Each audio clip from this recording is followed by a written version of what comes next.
CPGM Drew here for Couch Potato General Manager. And you see it on the screen. I'm here to talk about my number one wide receiver, USC wide receiver, Jacoby Lane. And I want to tell you why I think that he will continue to be my number one wide receiver throughout the process.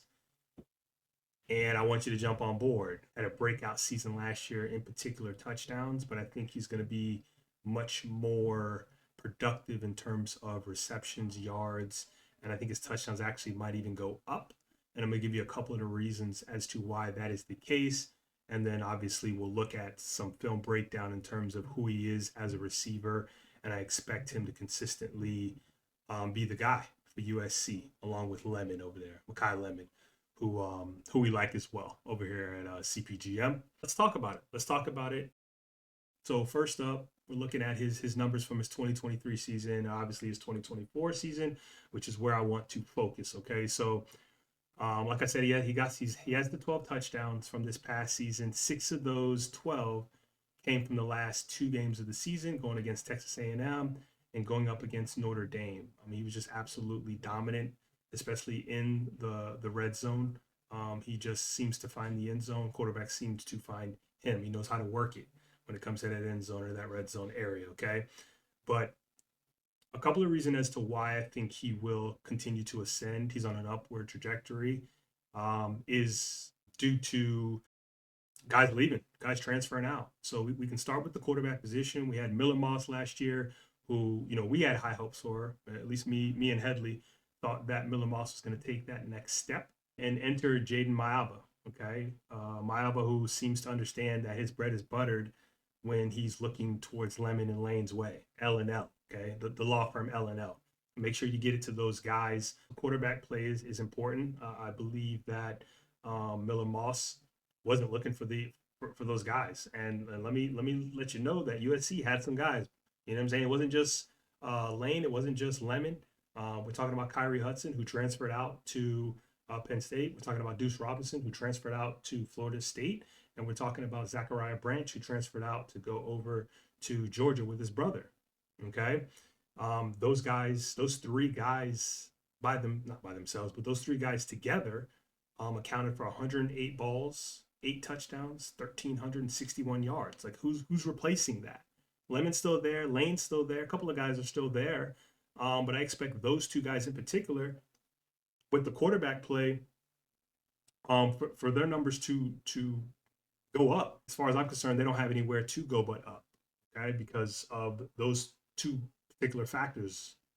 3 of their receivers are gone, and the quarterback has changed, okay? So for me, I expect for Mayaba to continue to find Jacoby Lane. I believe he's a true number 1 receiver, and we can get into the film to let you guys know why I'm correct. Okay, so with this clip here, you have Jacoby Lane at the top of the screen. Jacoby Lane is number 8 for USC, for those who don't know. 6'4", 200. Give me another 10 pounds or so if you can do more than that, not losing speed or the quickness or the suddenness that you have when you run your routes and all of that, then I'm good with it. And I expect that. So, and let me know if anybody knows that, if he's gained the weight. You out there on the West Coast, let me know if that is true, because I'm down with it. I'm good with it. But let's get into it, okay? And he's going up against Christian Gray here, the cornerback for Notre Dame. And just so that you guys understand, Christian Gray is one of the better corners in the country, but not on this day. It was rough. It was real rough. Like I said, he scored 3 touchdowns his last 2 games, and Notre Dame was one of them, okay? And 2 of those tutties, as Gronk would call it, was up against Christian Gray.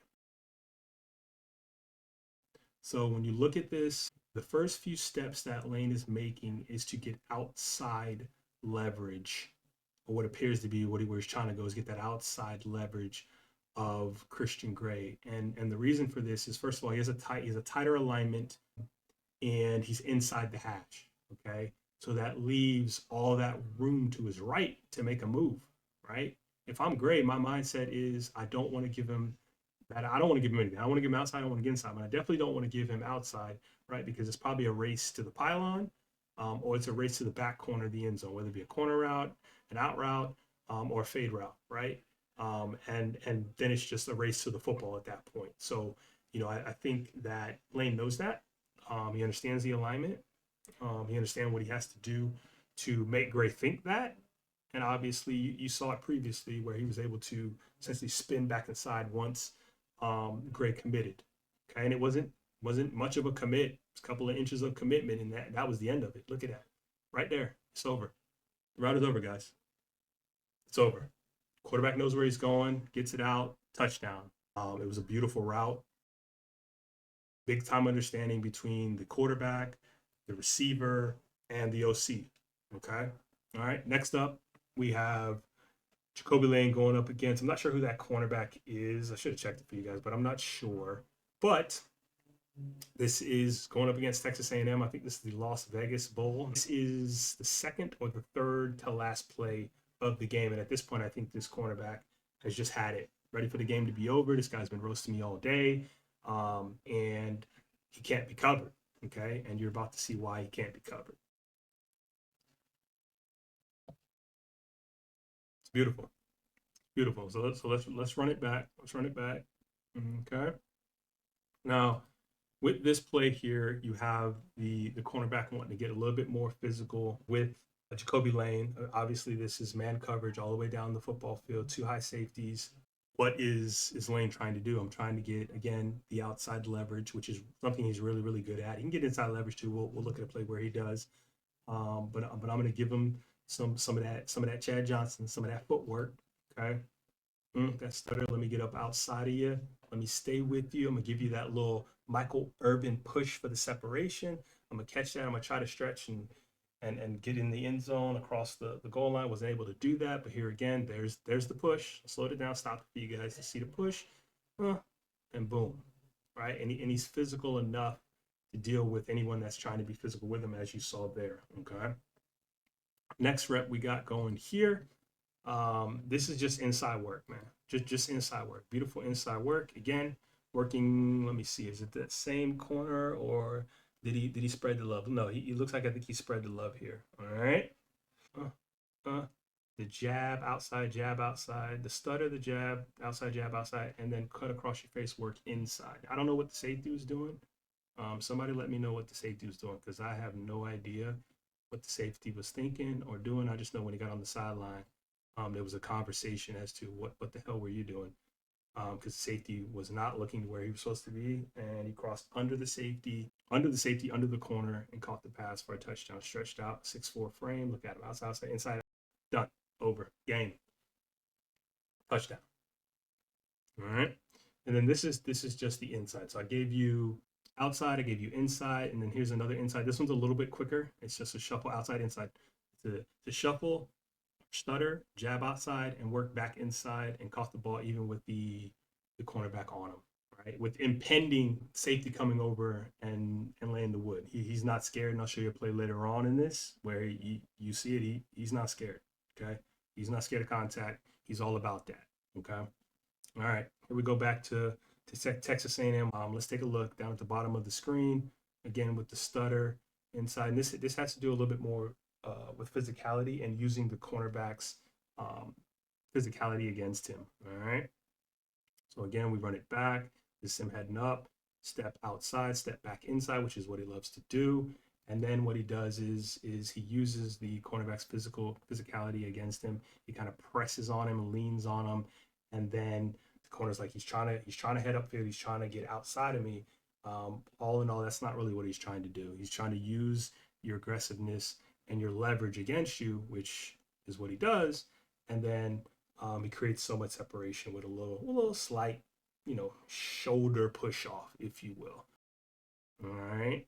And then he gets himself a little bit of yak. Again, we go back to Texas A&M, and this is him working on the outside. Now, these next two plays I want to talk about here has to do more with his ability to be a problem for cornerbacks and safeties, okay, with his ability to go and attack the football. And so with this rep here, this is a pass interference. Cornerback is beat. He's trying to come back to the ball. He's not able to, and it's pass interference. Again, being physical down the football field. This is him trying to high point the football. He's not able to because of the cornerback. The next two reps are going to be him going up to get the football, or him tracking the football down the football field not losing any real speed. And that's something that you want, obviously, from your cornerback as well as your receiver to be able to track the football, lose no speed, run the ball down, catch it. And if you have the potential to keep going, you keep going, right? All right, so let's take a look here. All right. And this is just a go route. All right. He's got the corner beat. The ball is thrown perfectly as far as I'm concerned. Okay. And this is actually not bad coverage by the corner. But again, he never shows his hands. He never shows his hands, not actually able to in this play, in this case, because of where the ball is thrown. But look at that. And the cornerback really never gets a chance to commit or turn to look for the football. Because Jacoby's he's looking early. He's got early eyes, but he's got late hands. All right. And obviously the safety's not able to get over there in time. It's good quarterback play, good throw. And then here's another one right here with its early eyes, late hands, right? As a cornerback, you're taught, look at those eyes, right? And then and then the hands, right? If they put up the hands, you don't want to be early eyes and early hands, right? You don't want to do that because you don't want to give it away, right? And Jacoby Lane doesn't do that. He's really good with early eyes, late hands, or late eyes, late hands. And here he showcases the early eyes, late hands, gets the ball at the highest point. No chance for the cornerback at all. Okay, let's run it back one more time. Look at early eyes, late hands, goes up, gets it. It's a wrap. Touchdown. Easy. Easy peasy lemon squeezy. All right. And then this is what I was talking about in terms of him being physical. Not really worried about what's going on the inside. I'm here to just catch the football. That's my job. I'm a wide receiver. That's my responsibility. But again, let's look at the route before we get there. So this is him heading up. The first few steps are outside. I want to make sure that corner stays outside because I'm trying to work back inside. And obviously he catches the football after getting that separation, catches it, takes a shot, and he's fine. He's just fine. No issues there. Look at that. Boom. And he knows the hit's coming, right? But I'm gonna catch it anyways, right? I'm giving you 3 versions of it here. Boom. Right? Big, strong, physical. One to get a little bit bigger, you know what I'm saying, to be able to take more of those hits if need be. But again, he's 6'4", 200. Hopefully he's 6'4", 210 at least going into this season. He, to me, is the complete package. He can play anywhere, but obviously I think I want him as my X, my receiver 1 on my football team. And he seems to have the intangible when it comes to hyping up his football team. Guys kind of gravitating towards him, and with those 3 other guys out the door and him still there along with Lemon, I think this is the year. I think this is the year for him. Let me know who you guys' number 1 wide receiver is, but I think he will continue to be mine. Again, he had 43 receptions, 525 yards, and 12 touchdowns. So I expect all of those stats to go up with the departures that they had and with better quarterback play. All right. CPGM Drew. I'm going to have more of these coming out on a more consistent basis. Don't forget to subscribe to the channel as you come across. And then also subscribe to our TikTok too, man. We're trying to get to 1,000 subscribers so we can live stream from there as well. All right. And let me know how I did, man. Hit the like button as well. Appreciate you guys. Bye.